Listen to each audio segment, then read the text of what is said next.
انتہائی اپریشیبل ہے کہ پختونخوا کے دارالخلا کے پشاور سے ساری دنیا کو آج ایک پیغام جا رہی ہے کہ ہم امن کے داعی ہیں، ہم عدم تشدد کے علمبردار ہیں، اور ہم یہ پیغام ساری دنیا کو کنوے کرنا چاہ رہے ہیں کہ یہاں کے بسنے والے، یہاں کے باسی امن چاہتے ہیں، امن کے علمبردار ہیں، امن کے قیام کے لیے اپنی اپنی حد تک کاوشیں جو ہیں وہ ہم جاری رکھے ہوئے ہیں، اور ساتھ ساتھ ہم یہ بھی ساری دنیا کو آج قیوم اسٹیڈیم سے پیغام دے رہے ہیں کہ پشاور پھولوں کا شہر ہے، پشاور کھیلوں کا شہر ہے، پشاور کاروبار اور تجارت کا شہر ہے، پشاور تعلیم عام کرنے اور تعلیم حاصل کرنے کا شہر ہے، اور پشاور جغرافیائی طور پہ بین الاقوامی ہب ہے، انٹرنیشنل مرکز ہے جغرافیائی طور پہ۔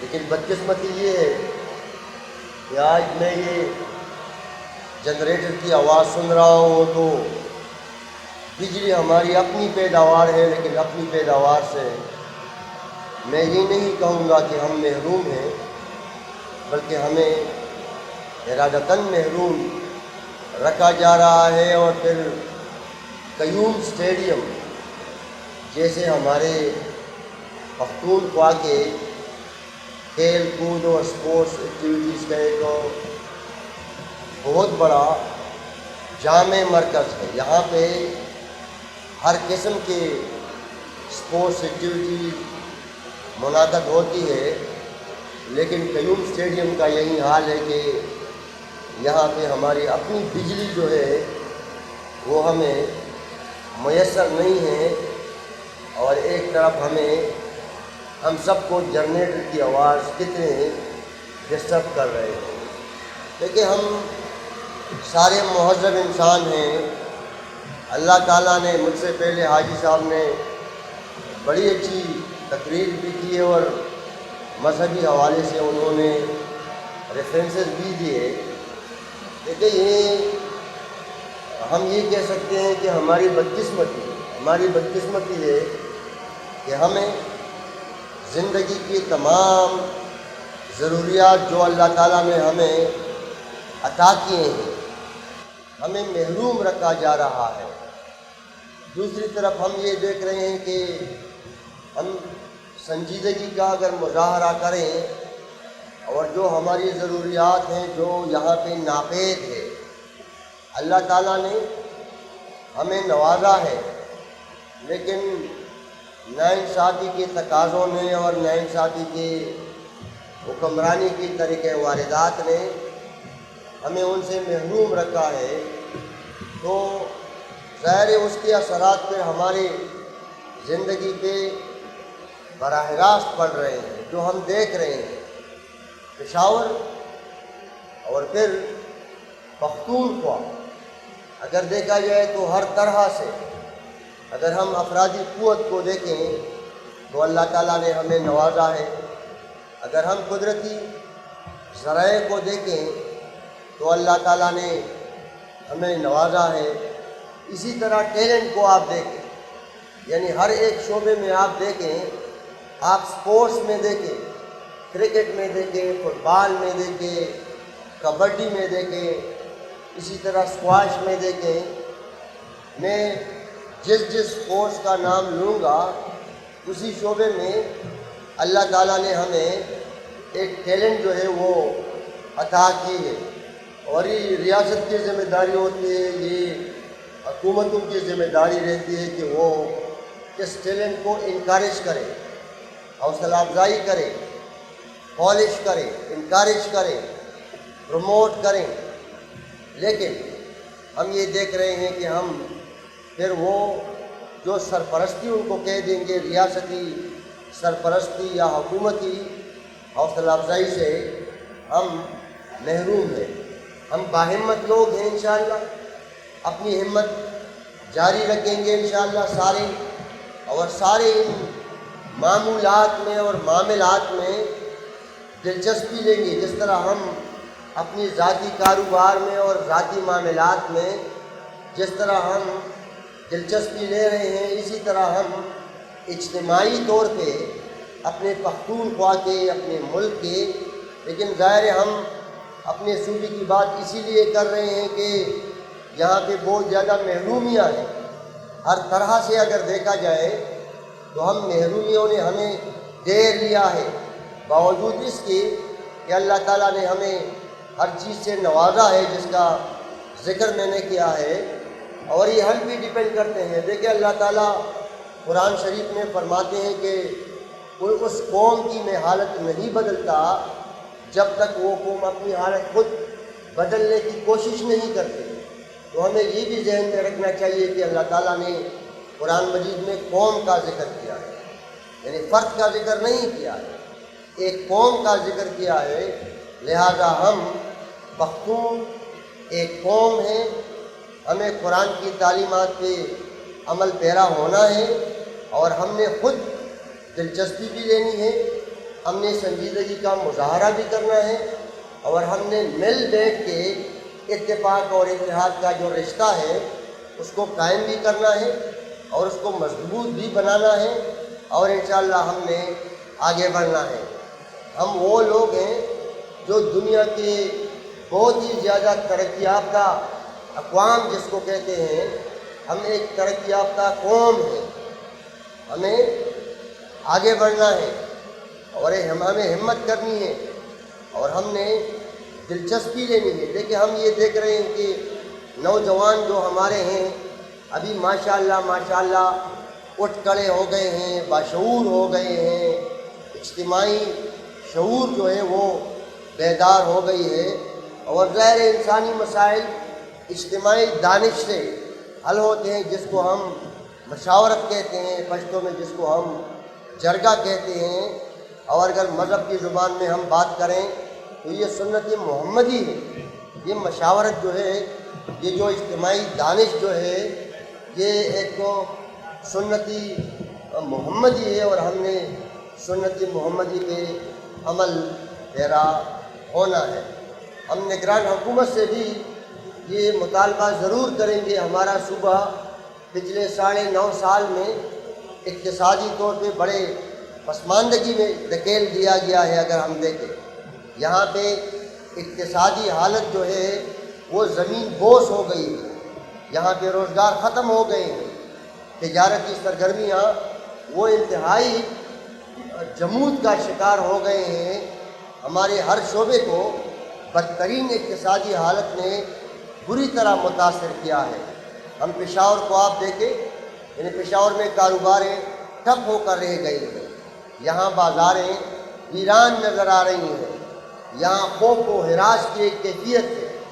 شدت پسندی نے یہاں پہ ایک ایسا ماحول کریٹ کیا ہے جو ہمارے رویوں پہ بھی اثر انداز ہو گئے ہیں، یعنی اقتصادی بدحالی کے ساتھ ساتھ اس شدت پسندی نے پچھلے 45 سال سے جو ہم روزانہ اخبارات میں صبح اٹھتے ہیں تو خبریں پڑھتے ہیں، میڈیا پہ ہم صبح شام یہ خبریں دیکھتے ہیں کہ وہاں پہ پولیو کے کارکن کو ٹارگٹ کیا گیا، وہاں پہ کسی تاجر کو اغوا کیا گیا، وہاں پہ کسی خودکش حملہ ہوا، یہاں پہ یہ ہوا، وہاں پہ وہ ہوا۔ اسی ماحول نے ہماری ذہنی جو کیفیت ہے اس کو بھی بری طرح متاثر کر دیا ہے۔ ہم جب دیکھتے ہیں اپنے پڑوس میں اٹک پار جب جاتے ہیں، وہاں خوشی ہے، زندگی معمولات جاری ہیں، نہ پولیس کے پاس بندوقیں ہیں، نہ وہاں پہ ناکے ہیں، نہ وہاں جہاں جگہ جگہ تلاشی ہے، نہ وہاں پہ ذہنی ٹارچر ہے۔ لیکن جب ہم پختونخوا میں ہوتے ہیں تو ادھر بھی ناکے ہوتے ہیں، ادھر بھی ناکے ہوتے ہیں۔ ہمیں سمجھ نہیں آ رہی کہ ہم کس ماحول میں جی رہے ہیں۔ لہذا جب ہم عوامی نیشنل پارٹی کے کارکن بار بار یہی کہتے ہیں کہ اس بدامنی نے ہم سے زندگی چھین لی ہے، اس بدامنی نے ہم سے زندگی کے مزے چھین لے ہیں، لہذا یہ جو بدامنی ہے یہ ہماری زندگی کی راہ میں رکاوٹ ہے۔ اسی بدامنی کو امن میں بدلنے کے لیے ہم سب نے یک آواز ہو کے امن کے نعرے مسجدوں سے بھی بلند کرنے ہیں، ہم نے یہ امن کے نعرے مدرسوں سے بھی اٹھانے ہیں، ہم نے یہ امن کے نعرے گھروں سے بھی اٹھانے ہیں، اور ہم نے یہ امن کے نعرے اپنی تجارتی اور زندگی کے معمولات کے ان شعبوں سے بھی اٹھانے ہیں جہاں پہ ہم صبح و شام اپنی زندگی کے معمولات میں مصروف رہتے ہیں۔ ہم سب کو یہ بات ذہن نشین رکھنی چاہیے کہ پختون صحابی بھی متاثر ہے، پختون جج بھی متاثر ہے، پختون سپورٹس مین بھی متاثر ہے۔ آپ دیکھیں یہاں پہ کوئی انٹرنیشنل میچز نہیں ہو رہے، کوئی بین الاقوامی مقابلے یہاں بھی نہیں ہو رہے ہیں۔ ایک ملک میں دو قوانین کس طرح چل سکتے ہیں؟ لاہور آباد ہے، فیصل آباد آباد ہے، کراچی آباد ہے، اسلام آباد آباد ہے، لیکن پشاور ویران ہے۔ ایک زمانے سے یہاں بین الاقوامی جو کھلاڑی ہوتے ہیں وہ آنے کا نام نہیں لے رہے ہیں، تو یہ سوالات تو ہم نے اٹھانے ہیں۔ ہم تو انسان ہیں، باضمیر ہیں، ذی شعور ہیں، مہذب ہیں، اپنے حقوق جانتے ہیں۔ ساری دنیا ہمیں نظر آ رہی ہے، ہم ایسا نہیں ہے کہ ہمیں نظر نہیں آ رہی ہے، لیکن ہماری آواز جو ہے وہ یکسوئی اس میں پیدا نہیں ہو رہی ہے۔ ہم اکیلے آواز اٹھا رہے ہیں، باقی لوگ ہمارا مذاق اڑا رہے ہیں، حالانکہ سارے لوگ متاثر ہیں۔ یہاں پہ آپ لوگ دیکھیں، اس آواز کو جنریٹر کی آپ دیکھیں، یہ دھماکے کی آواز سے خطرناک ہے۔ حالانکہ آپ لوگ 6000 میگا واٹ بجلی کسی پختونخوا میں پانی سے 87 پیسہ میں بنا رہے ہیں، آپ لوگوں کو معلوم ہے؟ آپ اس ورسک ڈیم کو دیکھیں، آپ ملکنتری کو دیکھیں، آپ درالفڑ کو دیکھیں، آپ تربیلا ڈیم کو دیکھیں، یعنی 6000 میگا واٹ بجلی ہم 87 پیسہ میں ایک یونٹ پیداواری ہماری لاگت ہے اسے ہم پیدا کر رہے ہیں، لیکن ہم سارے بے حس ہو چکے ہیں، اپنے حقوق کے لیے آواز میں یکسوئی نہیں پیدا کر رہے ہیں۔ یہاں پہ کون کہتا ہے کہ جنون ہے، کوئی کہتا ہے کہ پاکستان کی جنگ ہے، تو کوئی کہتا ہے کہ مذہب کی جنگ ہے۔ یہ نہ جنون ہے، نہ پاکستان کی جنگ ہے، اور نہ مذہب کی جنگ ہے، اپنے ان حقوق کی جنگ ہے جن حقوق سے ہمیں محروم رکھا گیا ہے، اور یہی ہمارے حقوق ہے کہ جو ہمیں نہیں مل رہے ہیں، جس کا اثر ہمارے رویوں پہ ہوا ہے۔ ہم کتنے اریٹیٹ ہو گئے ہیں، عدم برداشت میں کتنا اضافہ ہو گیا ہے۔ روزانہ بنیاد پہ لڑائیاں ہیں، جھگڑے ہیں، شر ہے، فساد ہے۔ لہذا کسی ماحول میں تو جانوروں کا بھی جینا جو ہے وہ مشکل ہو جاتا ہے، اور ہم انسان ہیں۔ انسان کو اللہ تعالیٰ نے اشرف کا رتبہ دیا ہوا ہے۔ اللہ تعالیٰ فرماتے ہیں کہ انسان جو ہے وہ اشرف المخلوقات ہے، لہذا ہم سارے اشرف ہیں، اور اللہ تعالیٰ نے ہمیں اپنے تمام جو نوازشیں ہیں ان سے نوازا ہے۔ لیکن یہ ہم اس طرح کہہ سکتے ہیں کہ بدقسمت حکمرانوں نے یا ملک کے اس ناانصاف نظام نے ہمارے سے اور ہمارے بچوں سے ہمارے تمام حقوق جو ہیں وہ چھین لیے ہیں۔ جب ہم اپنی حقوق کی بات کرتے ہیں تو ہمارے اپنے لوگ یہ سمجھتے ہیں کہ یہ سیاسی سٹیٹمنٹ ہے۔ یہ بھائی اگر سیاسی سٹیٹمنٹ بھی ہے تو عوام کی وکالت ہے، انسانوں کی وکالت ہے۔ آپ لوگ اس مہنگائی کو دیکھیں، جینا محال ہو گیا ہے۔ غریب لوگ آٹے کے لیے ترس رہے ہیں، بے روزگاری میں کتنا اضافہ ہوا ہے۔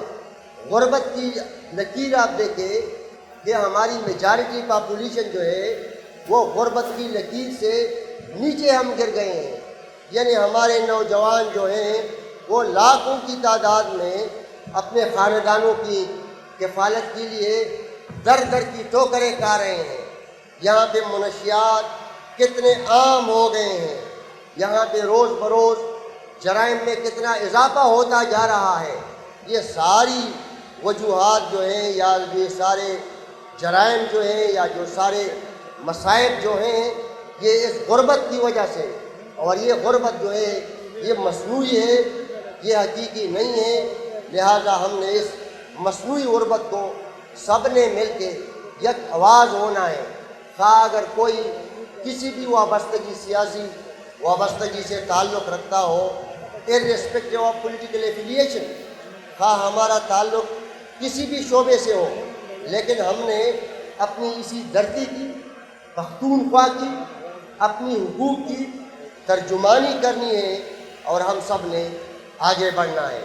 میں آخر میں، چونکہ میں بھی بڑا ڈسٹرب ہوں اسی آواز سے، اور آپ لوگ خود بھی بڑے ڈسٹرب ہوں گے اسی آواز سے، اسی ماحول میں بات کرنا بھی بڑا مشکل ہے، اور اسی ماحول میں زندگی گزارنا بھی بڑا مشکل ہے، لیکن ہم سب نے یک آواز ہونا ہے، یک آواز ہونا ہے۔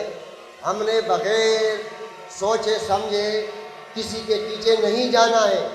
اپنے اجتماعی حقوق کے لیے ہم سب نے یک آواز ہونا ہے، اور اپنی قوم کے لیے اور اپنے بچوں کی یہ جو مصنوعی حالت انہوں نے بنائی ہیں، انشاءاللہ اسی حالت کو ہم نے بدلنا ہے۔ آپ اس سے اندازہ کریں کہ آپ لوگوں کا کتنا بڑا ایونٹ ہے۔ کیا نہیں ہو سکتا تھا کہ یہ بجلی آج یہ لوگ یہاں پہ نہ روکتے؟ یہ ہو سکتا تھا، لیکن ہم بے حس ہو چکے ہیں۔ ہمیں کوئی سروکار نہیں ہے کہ ہم اجتماعی حقوق کے لیے آواز اٹھائیں۔ ہم سب وہ جو کہتے ہیں کہ اپنے اپنے ذات کے لیے لڑ رہے ہیں، اپنے اپنے ذاتی منصب کے لیے لڑ رہے ہیں، اپنے اپنے ذاتی اغراض کے لیے لڑ رہے ہیں، ہم اجتماعی بات نہیں کرتے ہیں۔ اسی لیے ہم ایکسپلائٹ ہوتے جا رہے ہیں، ہمارے ایکسپلائٹیشن جو ہے وہ ہوتی جا رہی ہے۔ میں آخر میں آرگنائزیشن کے تمام عہدے داروں کو اور مبارکباد بھی دیتا ہوں، شاباش بھی دیتا ہوں، اور یہ امید بھی رکھتا ہوں کہ انشاءاللہ اس طرح کے ایونٹس جو ہیں وہ آپ یہاں پہ رکھیں، اور پھر امن کی نشانی ہے یہ جو دیکھو فاختہ، یہ امن کی نشانی ہے، اور ہم امن کے علمبردار ہیں۔ ساری دنیا میں یہ پیغام جانا چاہیے کہ پختون جو ہیں ان کو دہشت گردی سے نہ جوڑا جائے۔ پختون دہشت گرد نہیں ہے، پختون دہشت سے نفرت کرتے ہیں، پختون شدت پسندی سے نفرت کرتے ہیں۔ ہم امن سے پیار کرتے ہیں، ہم امن پسند لوگ ہیں۔ یہ جو دہشت گردی ہے یہ ہماری اپنی پیداوار نہیں ہے، یہ دہشت گردی آ کے ہمارے سروں پہ ٹونس دی گئی ہے۔ لہٰذا ہم نے اس ماحول سے بھی نکلنا ہے، اور ہم نے اپنے حقوق کے لیے بھی یکجا ہونا ہے۔ آپ سب کا بہت بہت شکریہ کہ آپ لوگوں نے ہمیں مدعو بھی کیا، اور آپ لوگوں نے ہمیں یہاں پہ آ کے کچھ بولنے کا موقع بھی دیا۔